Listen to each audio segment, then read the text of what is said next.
gravação? Bom, então vamos lá, pessoal. Vamos começar por alguém aí, quem se disponibiliza aí, quem tá com o PC menos travadinho, que consegue compartilhar pra gente conseguir fazer. Elizabeth, você consegue? Consigo. Beleza.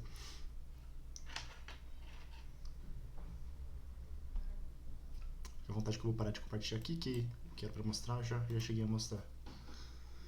Bom, só pra...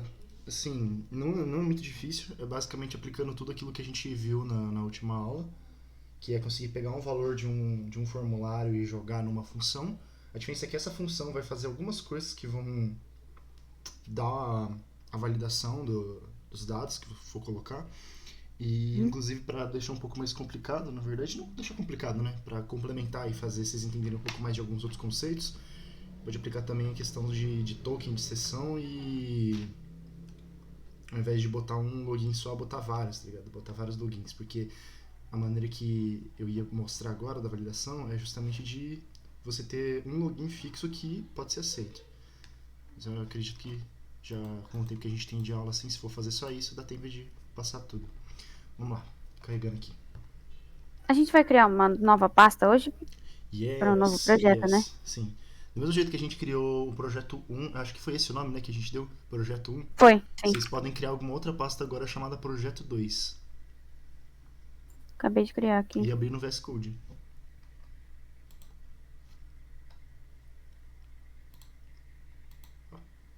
Na verdade, então eu tenho que abrir agora a pasta outra.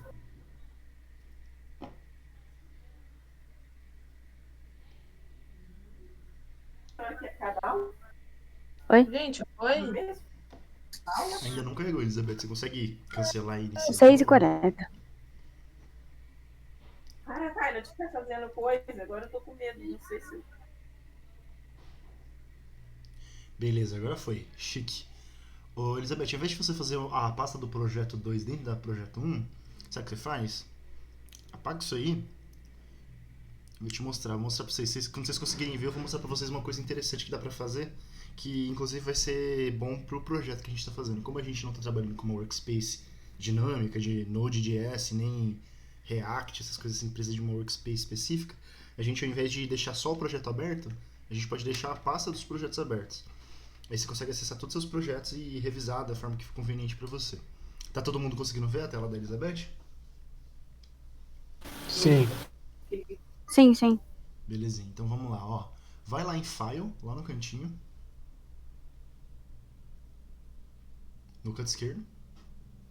Isso. Aí você vai ali, Open Folder. Vai em este computador. Aliás, não, já tá no repositórios, né? Tô maluco.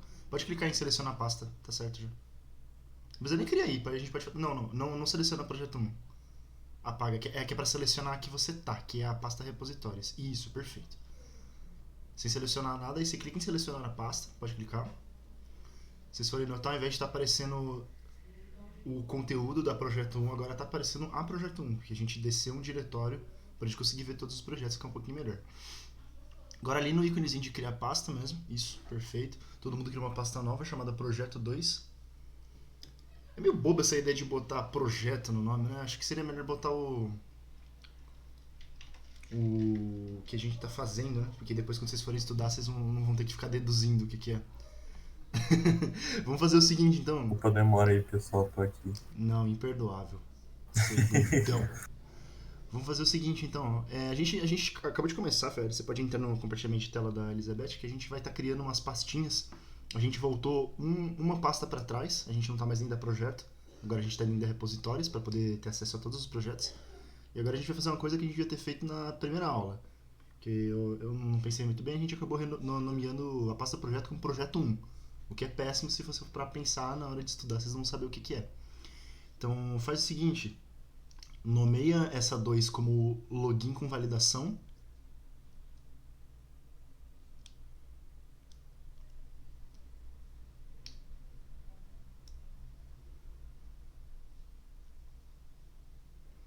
E a primeira pode renomear para formulários.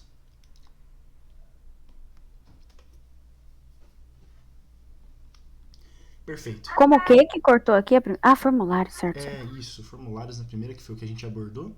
E agora login com validação. Tá aí lá. Silêncio.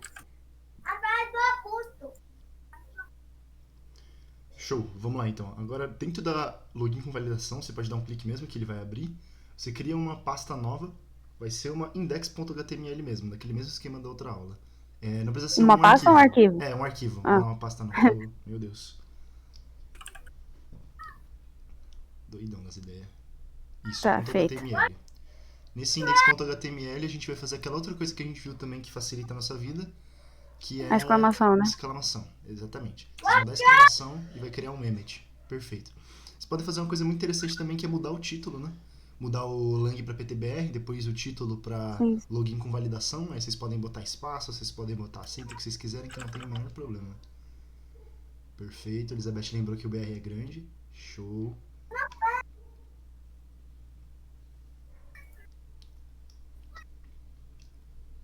Perfeito. Agora vamos continuar então. Dentro do body a gente vai começar de uma maneira bem simples. A gente vai fazer um formulário basicão daquele jeito que a gente fez na outra aula. Pode ir fazendo aí, pessoal. Se alguém tiver alguma dúvida de não lembrar como que faz, como que é o nome das coisas, aí vocês falam que aí eu faço uma revisão. Mas por enquanto vamos deixar na memória de vocês. Vamos ver, vamos esforçar o... A gente tem que fazer um formulário, então. Isso, vamos fazer um formulário. Vamos botar dois campos de texto. Vamos fazer um login e um senha. E um botão. Type submit. Tá. Não se esqueçam. Que é pra ele fazer a ação do formulário. Tá.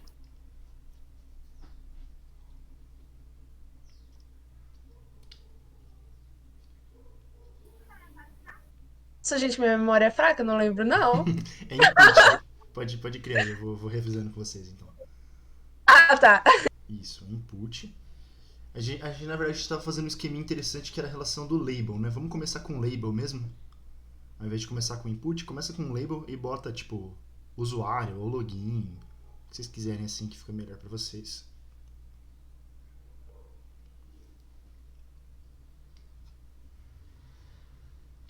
Show. Aí na frente você bota o input e não se esqueça de dar um nome para ele. Um nome que não pode ter acento, não pode ter letra de caixa alta, não pode ter nada assim, né?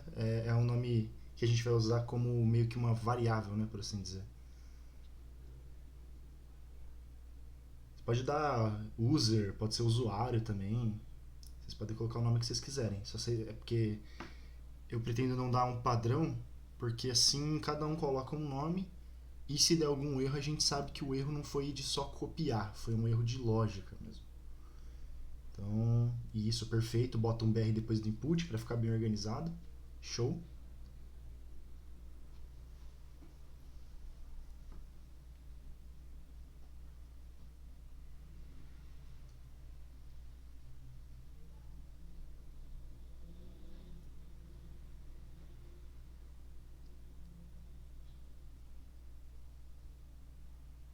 Se você colocar em inglês seria password, com 2 S e W.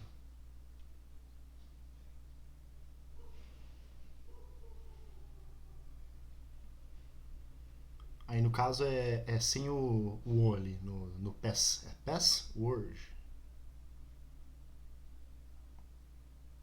Como? P-A-S-S-W-O-R-D. Se você quiser botar um nome em português também, porque a gente vai escrever isso algumas vezes para fazer a validação desse nome.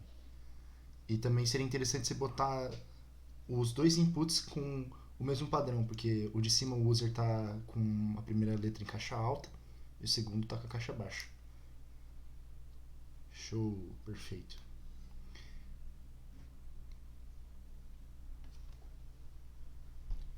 Aí bota mais um break depois do password, né? E depois a gente vai botar mais um input no final, que vai ser o input que vai ser o gatilho do nosso formulário, né? Que ele é o type button.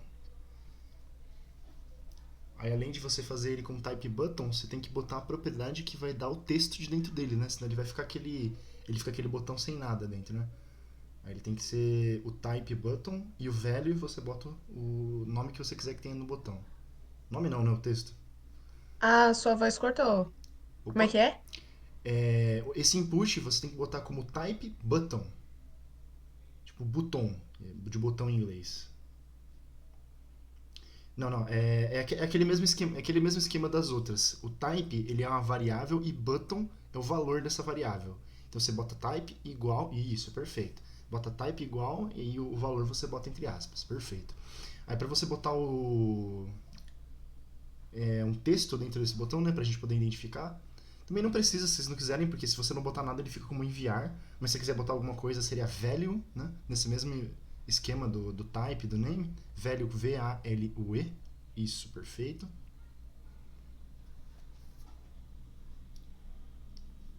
Show! Vou considerar que está todo mundo a par da situação no momento, todo mundo no mesmo instante da explicação. Vamos continuar então. A próxima coisa que a gente vai ter que... Opa! Opa, foi mal, pode falar. Eu só ia abrir lá no navegador. Ah, tá, não. Se quiser, fica à vontade, porque Onde é mesmo? você tem que, não, você vai voltar a uma, é ali dentro do VS Code mesmo, não é no file não, é ali nos arquivos. Pode fechar essa abinha. Ali no index.html você vai clicar com o botão direito e você vai colocar no Reveal in File Explorer. Você está com uma extensão ali que é o Live Server, mas também não precisa porque a gente está fazendo só HTML simplinho. Aí isso aí você só clica mesmo 2 cliques, ou você arrasta para o navegador também se já tiver aberto, para não abrir outra janela. Esse mesmo caso. Se alguém não estiver acompanhando, não estiver um pouco para trás, quiser que volta ou espera mais um pouquinho para terminar, até agora é só isso mesmo que a gente vai fazer o form. Todo mundo bater nisso, a gente progride. Bom, considerando que todo mundo progrediu então, a gente não pode esquecer que no outro arquivo que a gente fez, a função que era executada no form, ela estava dentro do nosso documento HTML. E o que a gente vai fazer hoje é fazer essa divisão. Então, vamos começar essa divisão. Ao invés de você abrir uma tag chamada script, você vai criar um arquivo chamado script. O script é um arquivo mesmo, não precisa ser uma pasta.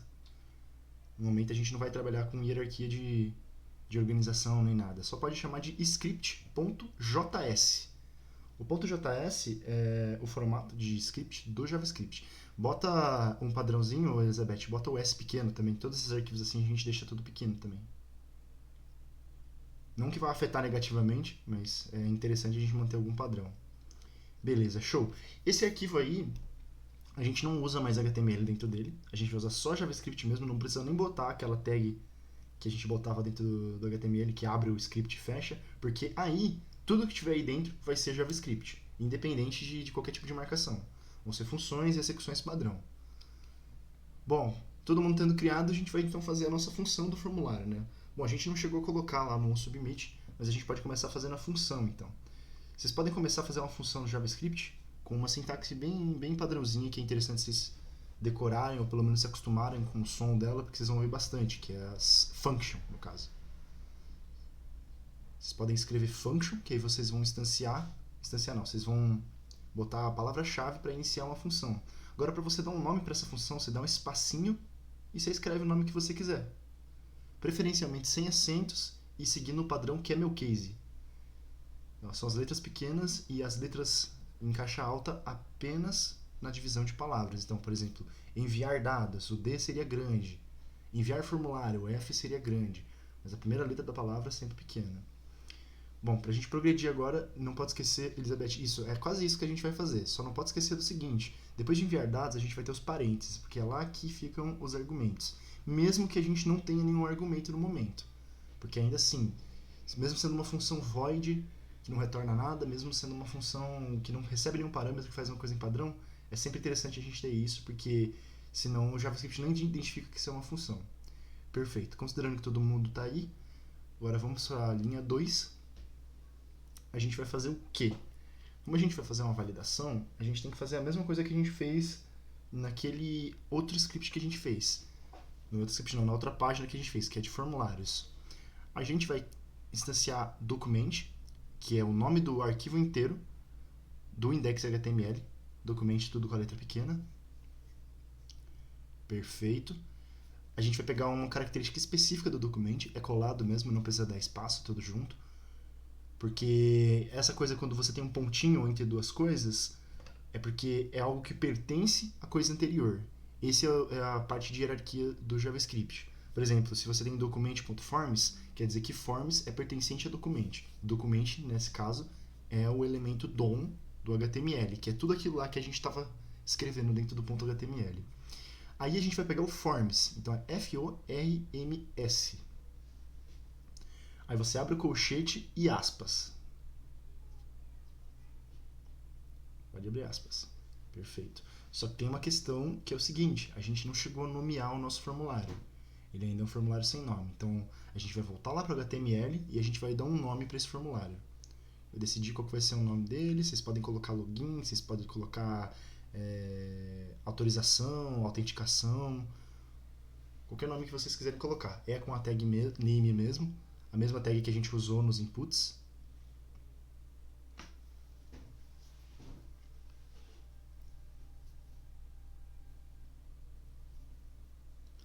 Além da tag nome, além da variável nome que a gente vai colocar dentro da tag formulário, a gente vai colocar uma outra também que é muito importante, que é justamente o parâmetro que vai inicializar a nossa função que está lá no script. Vocês podem colocar aí junto, depois do name ou antes, onde vocês quiserem, vocês vão colocar o parâmetro onSubmit.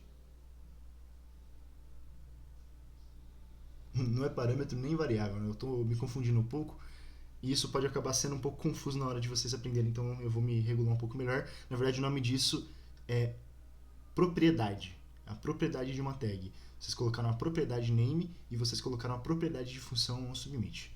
Perfeito. Dentro dessa submit, a gente vai colocar o nome da nossa função que está lá no script. Que no caso de alguns pode ser... Opa, beleza, patrão, sem problema. Vai estar gravado, depois eu vou mandar lá no grupo. Se quiser acompanhar, vai estar aqui com a tela da Elizabeth, com ela fazendo. Beleza? Falou, maninho. Até mais. Bom, progredindo então, pessoal. Prosseguindo, a gente tem, dentro da onSubmit, a gente vai colocar o nome da nossa função JavaScript. Mas se quiser dar uma olhada lá no script.js, não tem problema.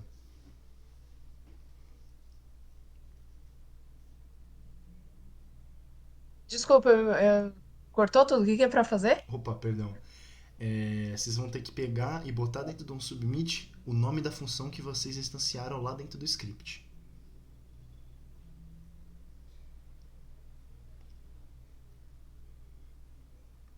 Isso, não pode esquecer só de colocar os parênteses também, que é para indicar que isso não está só se referindo, mas que está executando essa função. Você pode abrir e fechar. Isso, perfeito. Só abrir e fechar que ele já indica que é para executar essa função. Bom, só que tem um porém. Só que para a gente entender esse porém, eu acho interessante vocês, se não tiverem salvo, vão lá no script salvem a página HTML também. Lá dentro do script, vamos botar então o nome do nosso formulário.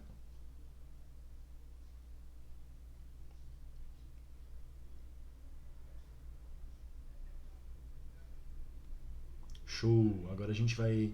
Vamos fazer o seguinte então, vamos fazer o que a gente fez na outra aula. Vamos pegar as duas propriedades das duas caixas que a gente tem lá no HTML. Então, depois de login, você bota o name do seu primeiro campo do formulário. Você lembra como que é o nome do seu primeiro campo? Do seu primeiro... fora do colchete mesmo, é fora. Você vai botar um pontinho depois. Isso. Opa! Aí depois você vai botar o nome da variável. Nome da propriedade name. Não escrito exatamente name, mas o nome que está lá no campo que vocês criaram. O seu, no caso, é user e password. Muito cuidado com isso, porque isso já é uma coisa que acaba por bobeira, a gente acaba errando.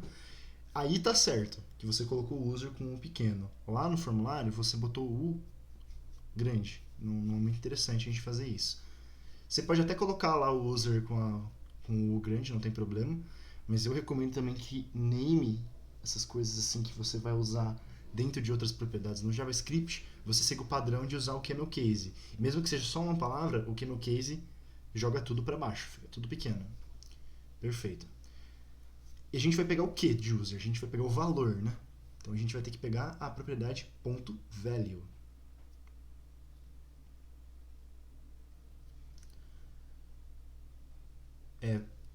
value.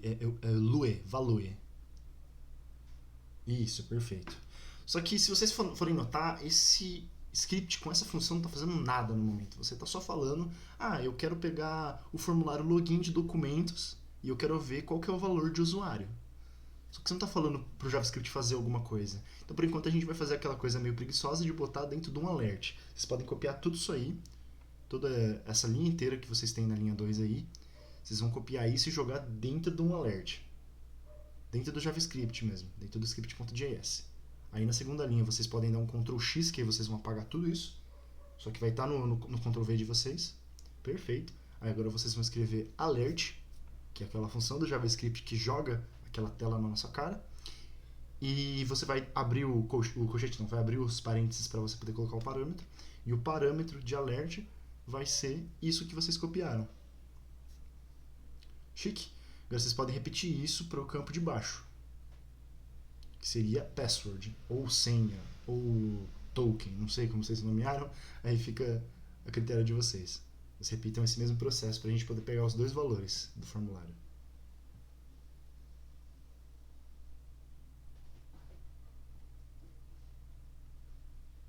Assim que vocês terminarem, pode ir lá para o navegador e executar.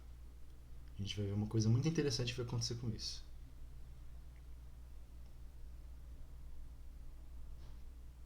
Então, o que está acontecendo? Mesmo que você tivesse colocado um valor aí dentro de usuário e senha, é que tem uma questão muito importante, porque a gente está com HTML, a gente está com script, são duas pastas que estão no mesmo lugar, só que isso não indica nada entre elas. Você pode ter 1 milhão de scripts junto do HTML que ele não vai fazer parte um do outro. Você tem que declarar que eles têm algum tipo de relação. E a gente declara isso através da tag script, mas não do jeito que a gente espera, não do jeito que a gente usou na outra aula. Vocês podem voltar lá para o VS Code, vocês vão no arquivo index.html de vocês. Só um momentinho.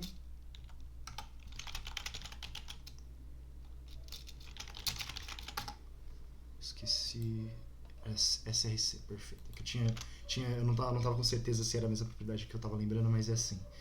Lá em cima no head, depois do último meta, esse meta do viewport, vocês podem ir lá no final, na linha 6, ali no meta. Isso, no final. Vocês podem quebrar a linha para a próxima. A gente vai escrever aí junto para ficar meio organizadinho. A gente vai usar aquela tag script, aquela que a gente usou, só que a gente não vai abrir e fechar ela. A gente vai fazer ela como tag sozinha. Vocês lembram aquela divisão? Tem umas que vocês abrem e fecham e tem aquelas que vocês só abrem e nela mesma você já fecha. Perfeito. Isso mesmo. Ela é uma tag sozinha mesmo, ela não tem um fechamento. Opa, aliás. Ela tem sim, eu tô completamente enganado. Eu confundi, gente. Vocês vão ter que abrir e fechar ela assim, eu tô doidão. Pra você fechar, Elizabeth, lembra que tem que a tag que fecha, você tem que ter a barra no começo, antes do nome da tag. Então, aquilo lá mesmo você tinha feito, só que antes de escrever script... Não, pode fechar. Essa aí tá fechada. Fecha. Isso, perfeito. É desse jeito que ele colocou aí, ó. Você vai colocar menor que, né? Que é esse símbolozinho. Aí vai ter a barra e depois vai ter script. Isso que você tá fazendo, você tá abrindo script e depois você tá fechando. Show. Ao invés de escrever alguma coisa dentro, a gente vai botar uma propriedade aí. Essa propriedade é o que a gente vai fazer a ligação com o nosso script. Vocês podem entrar dentro ali, ó, da inicialização da tag, script, perfeito, isso dentro do corpo dela mesmo. A gente vai colocar a propriedade src, é um encurtamento para source. Source seria, como definir? Seria a origem, né?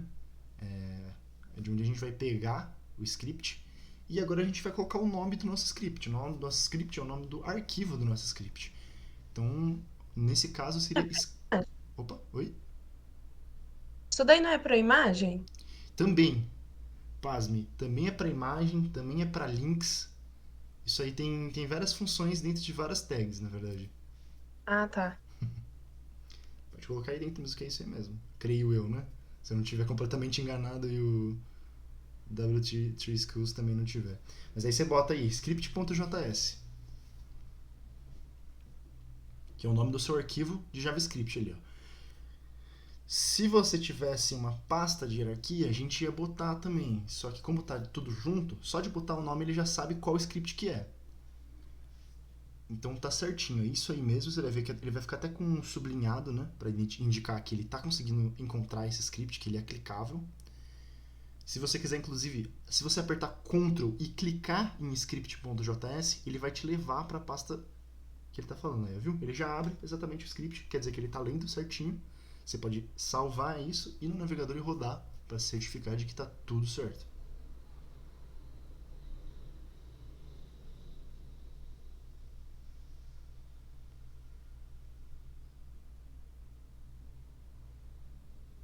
Se você quiser escrever alguma coisa, só pra gente ter certeza. Bom, era pra ter ido já, mesmo vazio, mas só pra ter certeza, né? Alguma coisa não funcionou. Pode voltar lá, vamos dar uma olhadinha no que aconteceu. Volta lá no index, por favor. Enviar dados. Certo, certo. Deixa eu dar uma olhadinha aqui, que eu devo ter lido alguma coisa errada. Não, tá certo. Que estranho.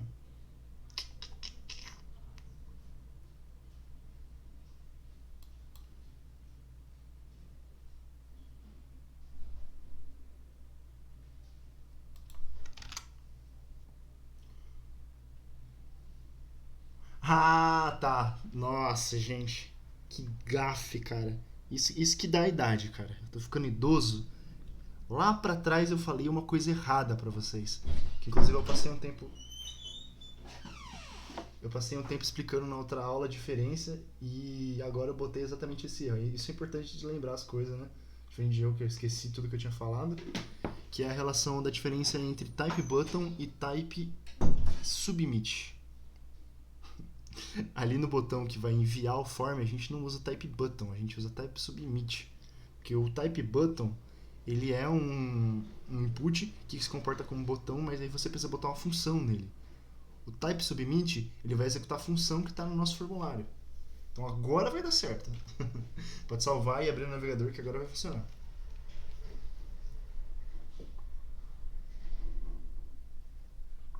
Exatamente, perfeito, show.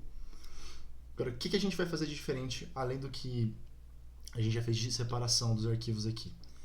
A gente vai fazer a validação, uma coisa muito importante, não só para entender como funciona o JavaScript, mas porque também todos os logins têm validação, todas as coisas hoje em dia que você vai fazer, você tem algum jeito do usuário não fazer cagada. Porque essa é a questão.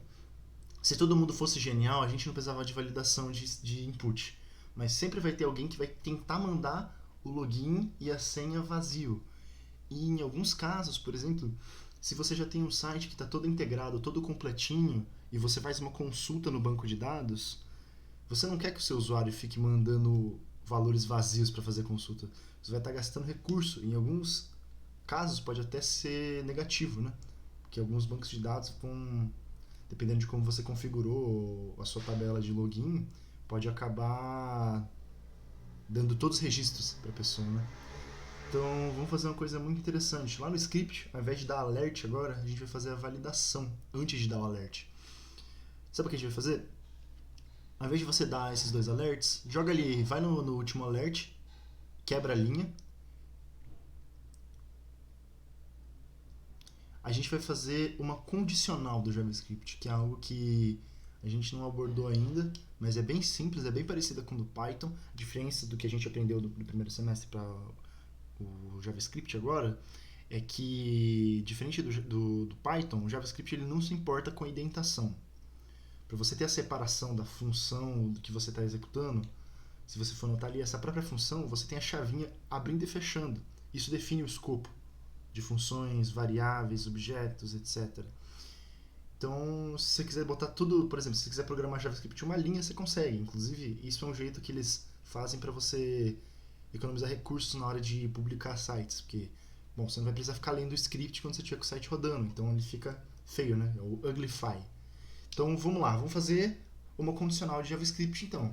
É aquela mesma coisa, aquela mesma palavrinha-chave de todas as linguagens de programação. if, seria o if, para indicar o C. Só que agora a gente vai dar um espaço e a gente vai abrir parênteses e fechar parênteses. Isso aí é quase uma função, é quase nossa percepção de função. É como se fosse uma função e esse parâmetro fosse a condição da nossa função. Só que o if ele não conta como uma função, por assim dizer. Ele é uma condição de JavaScript mesmo, ele é programado como uma condição. Então, alguns comportamentos dele não se executam igual a uma função. Dentro desse if, então, a gente vai colocar uma validação da seguinte forma. A primeira validação que a gente pode fazer, acho que é a mais importante, é para evitar que o usuário bote um valor vazio. Você vai fazer o seguinte para facilitar a sua vida, que é substituir esses alerts por variáveis. Como assim? Ao invés de você ter um alerta que vai alertar o valor de usuário dentro do formulário login, você vai botar toda essa linha gigante que está dentro do parâmetro de alert e você vai colocar ela dentro de uma variável. Variável no JavaScript, a gente faz do seguinte jeito. Volta ali no comecinho, na primeira linha da função e quebra a linha. Var, espaço, e o nome da variável. Simplão. Pode botar aí, user, por exemplo. E agora, para a gente atribuir um valor, é igual em todos os lugares. É só um símbolo de igual. Perfeito. E agora a gente vai colocar o valor. Só que a gente não vai colocar um valor fixo. A gente não vai botar um texto, a gente não vai botar um número. O que a gente vai botar é um valor que a gente está obtendo dinamicamente do HTML. Seria esse document.forms, login, user, value. Então vocês podem copiar, se vocês quiserem digitar de novo também é interessante para vocês fixarem essa questão da hierarquia do JavaScript. Isso aqui é vontade para copiar também, se vocês já tiverem mais entendidos do assunto. Façam a mesma coisa para o password também. Façam uma variável chamada password e botem aí.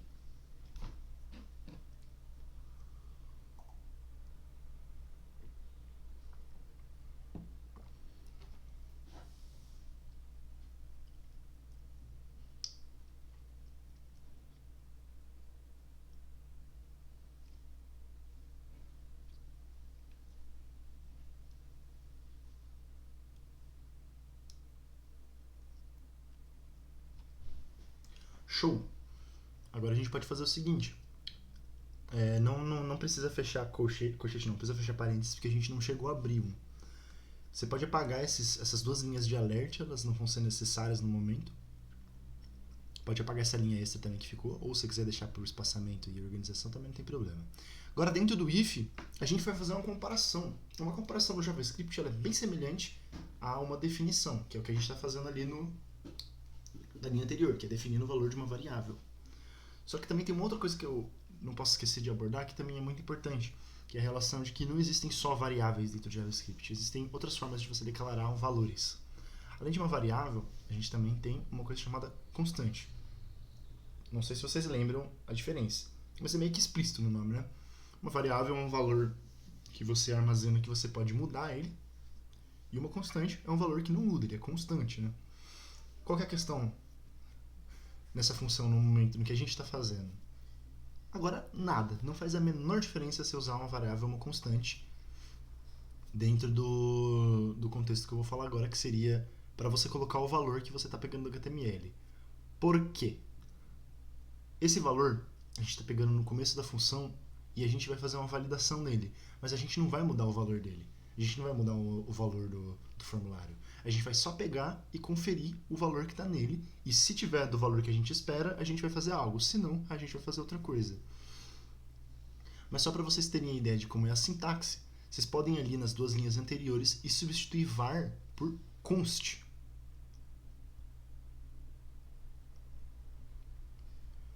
É tipo isso, eu ia falar, que é tipo const, só que tem um S ali, que é const de constante mesmo. Show, perfeito. Agora vamos voltar para dentro do if, para a gente deixar mais ele aqui. Ele tá tristinho, né? Tá sem braço, a gente não completou esse if. Agora a gente vai fazer essa validação. Como que a gente faz uma validação? A primeira que a gente vai fazer é aquela coisa de você não deixar o usuário mandar um valor vazio. Então vamos fazer isso. Bota aí user, porque é o valor do usuário, né? A gente está conferindo isso. Beleza. Agora a gente vai usar uma operação comparativa. No JavaScript tem uma questão meio estranha, que é justamente por causa desse histórico bizarro dessa linguagem de programação, existem duas formas de você fazer comparação. A primeira é usando o símbolo de igual duas vezes. Pode colocar aí, duas vezes o símbolo de igual. E agora você vai botar um valor que você quer comparar. Pode botar uma string vazia. Uma string vazia é o quê? Uma string vazia é você abrir aquele... Caramba, esqueci a palavra. Você abrir... Aspas? Isso. Você abrir as Aspas aspas. simples, né? Isso. Vai ser simples? Pode ser simples, pode ser a dupla também. Não faz diferença nesse contexto. Beleza. Você pode apagar isso, Elizabeth. Não é string literalmente, né? Não é tipagem. A gente vai usar isso perfeitamente. Essa comparação que a gente está fazendo, ela também existe em outro formato. Se você botar esse espaço, Elizabeth, o que vai acontecer? Ele só vai executar essa função se o usuário colocar um espaço. Se o usuário colocar um espaço, aí ele vai dar verdade e vai executar a função que a gente colocar. O que a gente quer comparar agora é se o usuário colocar nada. Se colocar nada, ele vai ser igual a uma string vazia ou nulo. Elas são equivalentes nessa questão. Depois dessas aspas, você pode colocar espaço e a gente vai usar outro comparador. Só qual o contexto desse comparador?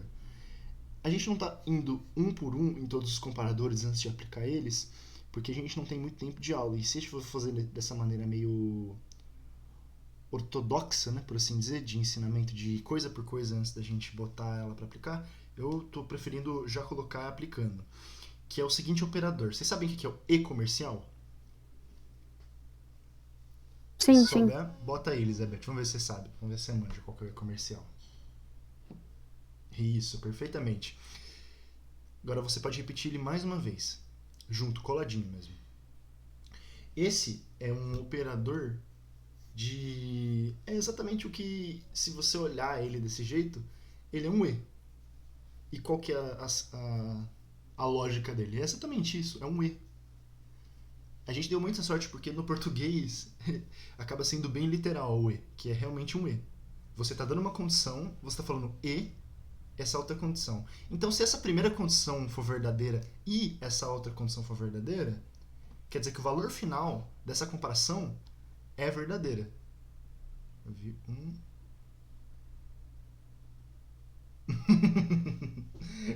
Então, aí ele vai ser esse símbolozinho e é para dizer exatamente isso. A gente está fazendo, então, para a gente fazer essa validação, a gente vai estar usando 3 comparações dentro de uma condição.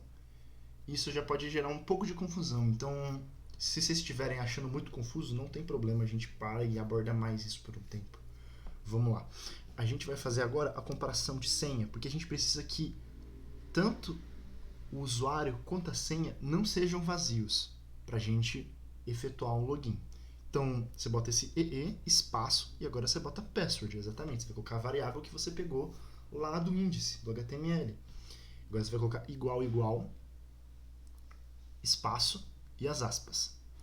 Agora que a gente terminou essa linha, cabe um momento de explicar qual a diferença desse comparador que eu falei com um outro, que é justamente por causa da história estranha do JavaScript. Esse comparador igual, ele é uma maneira de comparar uma variável com um valor e só o valor. Então, por exemplo, eu estou falando assim, se o usuário, a variável usuário, que é o que a gente pegou lá do JavaScript não, lá do HTML, é o campo que a gente digitou, se o usuário for igual a uma string vazia, isso é verdadeiro. Beleza. Agora, se a gente for ali e colocar mais um igual nesses dois iguais, ele vai fazer um outro tipo de comparador. Vocês podem botar esses, porque é uma boa prática, por assim dizer, porque evita do usuário botar alguma outra coisa, talvez de algum jeito. Não sei se você for fazer algum parse, alguma coisa de validação que acaba fazendo uma conversão antes de você enviar para uma validação, mas por convenção boa, se você não precisa que só o valor bata, você bota os 3 iguais ao invés desses 2. Pode substituir. Todos esses 2 iguais que a gente botou, vocês transformam em 3 iguais. Só adicionar mais um. Show. Aí no outro também. Perfeito. A gente está fazendo uma comparação profunda. O que é uma comparação profunda? Além de você estar comparando o valor, você também está comparando a tipagem. JavaScript não é uma linguagem de tipagem forte. Ou seja, variáveis raramente vão carregar uma tipagem que é definida antes de você definir o valor. Então, por exemplo, ali const user, a gente não está falando que é uma string, a gente não está falando que é um booleano, vocês lembram do booleano, que é o true, false, verdadeiro, falso?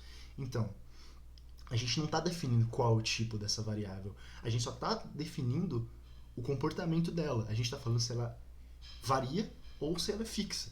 E é exatamente isso que vai fazer essa diferenciação, porque ele é uma linguagem de tipagem forte, mas ele tem tipagem, ele só não obriga você a usar essa tipagem.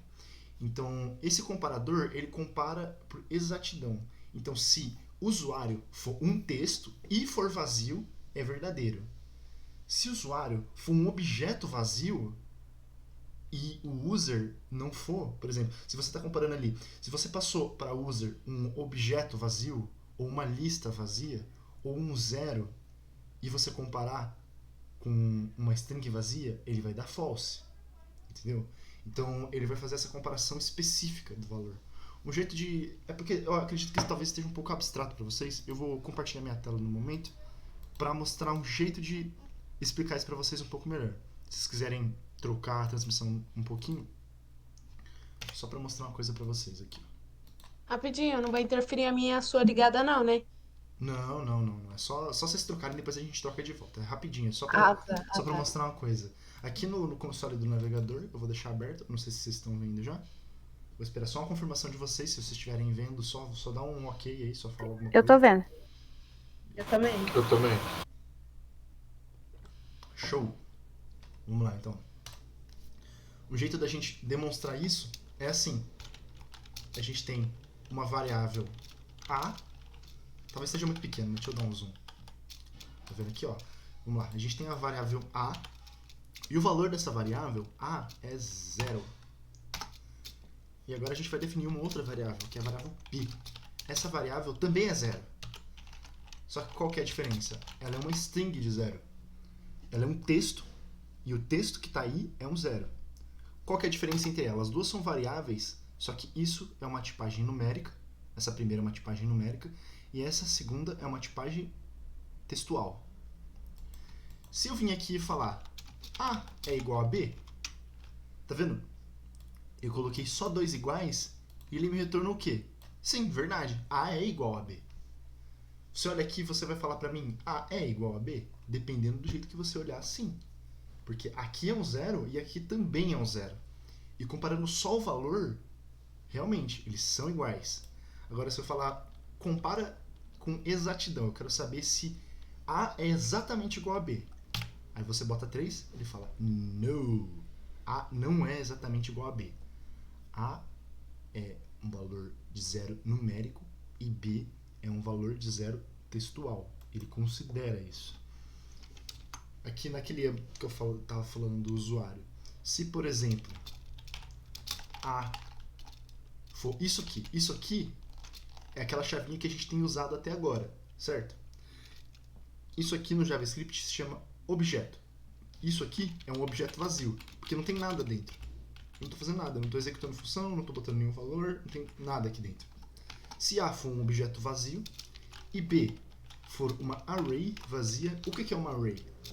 A gente conhece array por muitos nomes, né? A gente conhece ela por tupla, a gente conhece ela por lista, a gente conhece ela por matriz unidimensional, mas no final ela é a mesma coisa. Ela é só um jeito de você botar vários valores em uma só variável. Tá vendo? Eu botei 9 números em uma só variável. Então B é tudo isso aqui.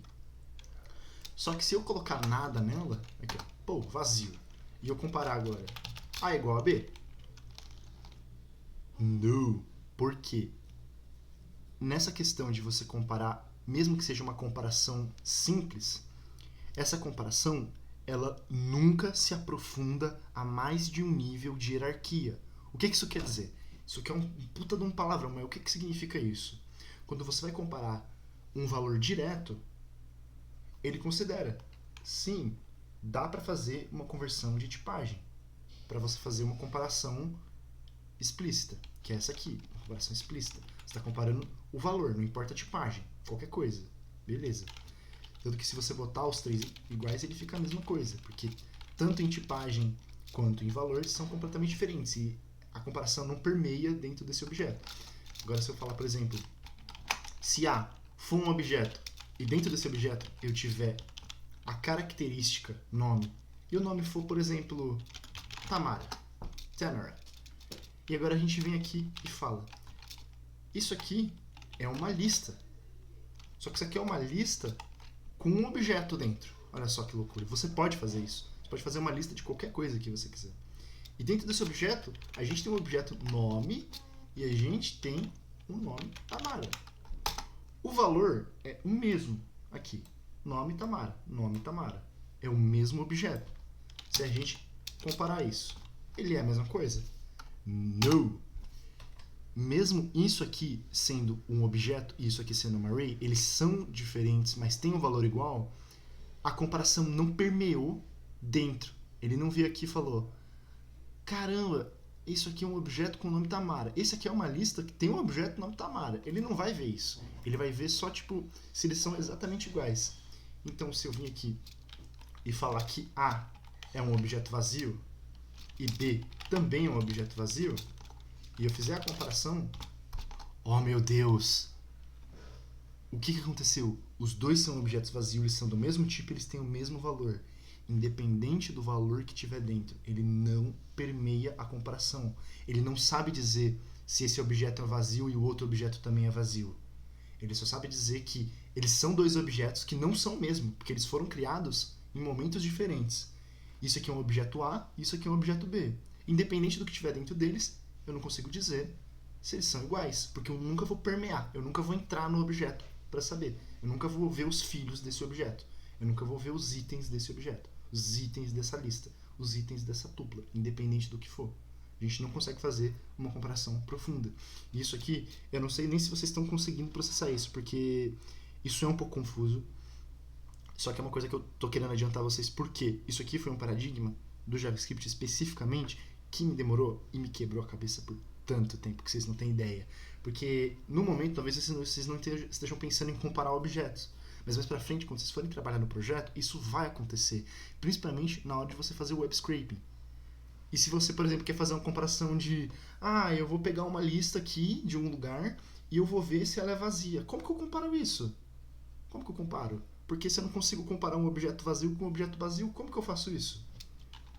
Aqui, ó, se há um objeto vazio, a gente tem como fazer isso.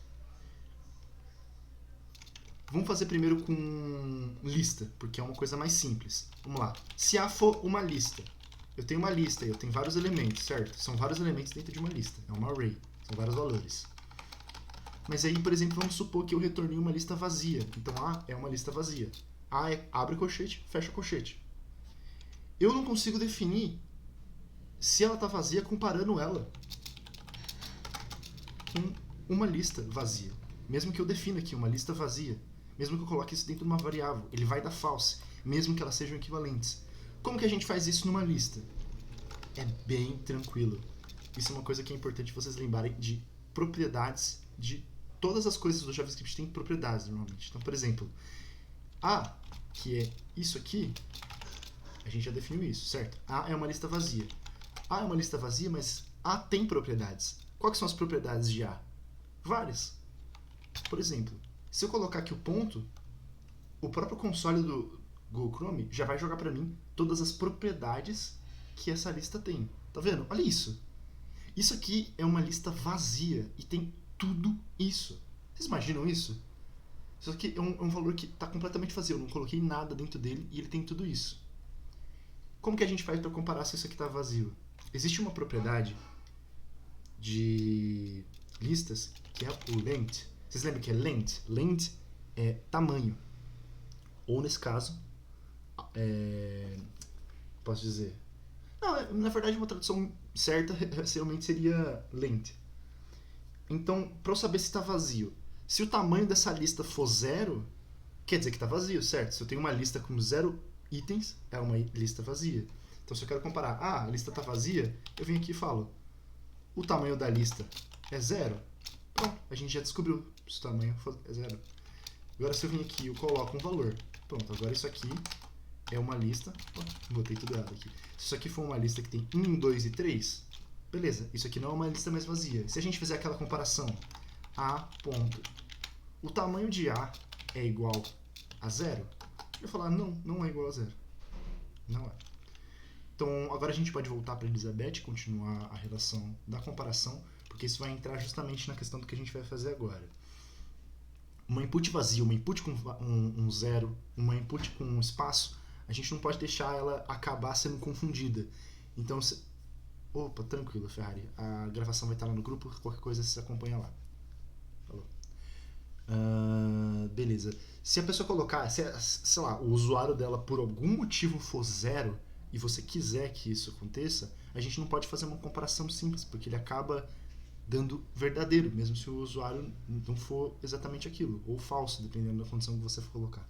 Então a gente faz essa comparação profunda para ter certeza que o usuário da pessoa é uma string vazia, ou seja, só abre e fecha.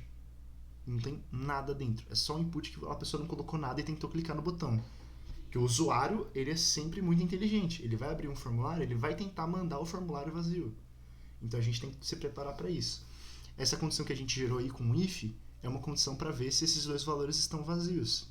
Então agora a gente vai abrir aquela chavinha do JavaScript para iniciar o valor agora do que a gente quer que aconteça se o usuário fizer isso.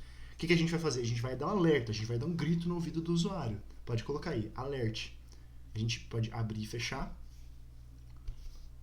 Opa! Chique. E aí agora vocês podem botar a mensagem carinhosa que for conveniente para vocês. Se vocês quiserem xingar o usuário, falar, bota um valor aí, seu panaca. Se vocês querem colocar, digite valor e senha. Isso, perfeito. Só que aí você tem que colocar, lembra de colocar. Isso aí é um texto que você está colocando, você tem que colocar entre aspas. Senão ele vai gritar, ele vai achar que são uma variável, vai achar que, nossa, meu Deus, o que está acontecendo? O que é esse monte de letra aqui? Perfeito, agora ele sabe que é uma variável. Uma outra coisa também que eu acabei não lembrando de falar pra vocês, mas que, assim, é porque não é importante, teoricamente, né? Mas aqui também é uma outra boa prática de programação. Toda coisa de JavaScript que você fizer, se você for ver aí agora, não tem nenhum erro. Mas é muito, muito, muito interessante vocês colocarem ponto e vírgula no final das linhas. Então, por exemplo, const user, blá, blá, blá, blá, blá, user value. Lá no final do user value, bota ponto e vírgula, para você sinalizar que acabou aqui. Show, perfeito. Só isso mesmo, não tem nada demais, é bem tranquilinho. Beleza, agora vamos testar lá. Pode salvar, ir no seu navegador, dar um F5 e tentar mandar vazio agora. O que vai acontecer? Você botar um valor, ele passou. Mas tenta mandar vazio. Aí ele xingou. Por quê? O usuário e a senha estão vazios. A Elizabeth fez uma coisa ali, eu não sei se vocês acabaram vendo, mas é que ela digitou só a senha e ela conseguiu mandar. Isso é o que faz a diferenciação de comparadores. Por quê? A comparação que a gente fez foi, se o usuário e senha for vazio, a gente fala, maluco, tá vazio. Se um desses valores não for vazio, ele já consegue enviar. Então o que a gente faz para evitar isso? A gente volta lá agora e a gente vai trocar esse operador do EE comercial e a gente vai colocar, vamos ver se vocês sabem o que é. É a barra reta. Você sabe qual que é o caractere da barra reta? Onde você clica para ver ele? Vamos ver se vocês são bons. Isso, chique. Exatamente. Esse aí, agora só quem não tiver certeza, é o caractere que está do lado do shift esquerdo, só que você tem que dar um shift para clicar nele, justamente. Você clica shift e ele, você vai jogar essa barrinha reta, o nome dela é pipe. A gente chama isso porque ela tem algumas outras funções e ela é meio que um caninho, né? Ela é um caninho do topo para baixo do coisa. Só que, assim como o e-comercial, a gente não vai colocar uma vez só, a gente vai colocar duas, para identificar que isso é um comparador. Agora, salvando, indo lá, tentando executar. Agora, com um dos campos com texto, ainda ele não vai executar. Ele ainda vai falar, maluco, tá vazio, do mesmo jeito. Mesmo que seja só usuário, mesmo que seja só senha, ele ainda vai executar do mesmo jeito. Show? Bacana, pessoal. Como tá acabando, vamos só pressar agora para poder fazer a comparação de login, para vocês terem uma ideia. A gente fez a comparação do vazio, certo? Perfeito. Só que agora a gente tem que fazer um login, não era essa a proposta, que era você entrar num lugar? Então vamos lá. Depois do final desse if, se você for ver ali na chavinha que fecha ele lá embaixo, em linha 6, perfeito. A gente vai fazer uma coisa muito comum na programação que é o if-else. Nem toda linguagem de programação tem isso. Por exemplo, no Python a gente não faz if-else, a gente faz condição sobre condição. Dá um Ctrl Z, você acabou criando um emmet, isso não é interessante. Não precisa colocar if-else, você só coloca else. Pode colocar só else. Apaga tudo isso aí. Perfeito. Bota só o else. Agora, qual que é a questão? Aqui a gente chama de if-else, mas não é porque você coloca if-else, ele já vem tudo. Chama de if-else porque o if está ali em cima e o else está aí embaixo. Mas o que a gente quer fazer não é uma condição e se ela for falsa, outra. A gente quer fazer uma condição e depois a gente quer fazer outra condição. Porque se o usuário não for vazio, a gente ainda tem que fazer alguma coisa, certo? Então o que a gente vai fazer? A gente vai fazer uma outra comparação. Então você vai dar o else, agora você vai dar um espaço e agora você vai fazer outro if. Agora você vai dar um espaço, você vai abrir os parênteses e a gente vai fazer a comparação de usuário e senha. Perfeito. A gente vai fazer a mesma comparação que a gente fez ali. Só que a diferença é porque agora para você logar, quando você vai logar num lugar, você não tem que acertar só sua senha ou o seu usuário. Você tem que acertar os dois, certo? Então, qual que a gente usa aí? A gente vai usar o e-comercial, né?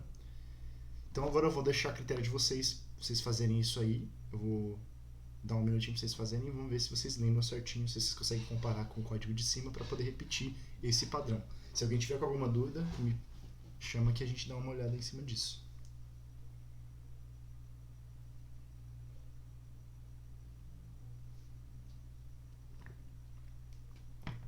Opa, esqueci de uma coisa muito importante, né? Eu falei da gente fazer o login, mas a gente não falei o que a gente vai fazer com o login, né? Ao invés da gente comparar com vazio, o que a gente vai fazer? A gente vai comparar se esse login é válido, certo? Então, ao invés de comparar com vazio, a gente vai comparar com o login que a gente quer que seja certo. Então, você pode botar o seu nome, você pode botar Pastel, pode botar Faustão. Esse aí vai ser o seu usuário e senha. E a pessoa ela só vai conseguir sucesso, ela só vai entrar se isso for verdadeiro. Então, se bater essa condição, ele vai conseguir fazer o que você está querendo. E como a gente não tem um site, por exemplo, para acessar, a gente não tem nada em específico, o que a gente vai fazer? A gente vai dar um alerta. Pode botar alerta, logado com sucesso. E tá ótimo. Perfeito.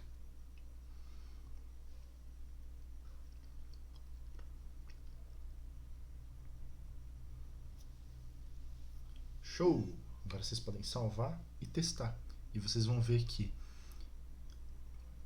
se você acertar o seu usuário e senha, ele vai logar com sucesso. Se você acertar só o seu usuário, ele vai dar erro. Se você acertar só a sua senha, ele vai dar erro.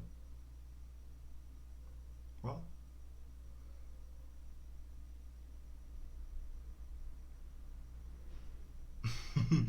Bom, na hora da pressa, né, a gente acabei passando para vocês um jeito meio bobo de fazer isso. Que ele só dá erro se você não botar o usuário e senha, e ele só loga se você botar o usuário e a senha certa. Só que tem uma coisa ainda, as pessoas, além de não botar o usuário e senha, elas também erram, né? Então a gente tem que ter um jeito de tratar isso. Como que a gente vai tratar isso? A gente vai botar mais um else e mais... Só que ao invés de botar uma condição, não tem mais condição. Se a pessoa ela não botar... Eu fiz isso. Exatamente. Só pra mim fazer um teste. Eu coloquei um else e eu coloquei um alert. Tipo, dados não correspondem. Aí tá tudo certo. É isso aí. É exatamente isso que a gente vai fazer. A gente vai botar só mais um else. Se a pessoa ela tiver com o usuário e a senha, só que ela não bater a condição do usuário e a senha ser o usuário e a senha certa, aí vocês vão fazer mais um else e dentro desse else vocês vão colocar um outro alert xingando a pessoa. Falando, você errou, seu bananão.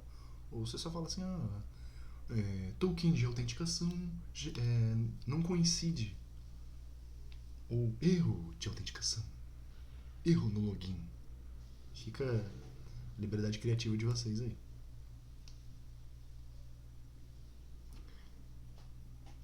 Elisapet. Vamos ver se Elisapet funciona. Elisapet não funciona. De fato. Agora vamos escrever certo. Vamos ver o que acontece se escrever certo.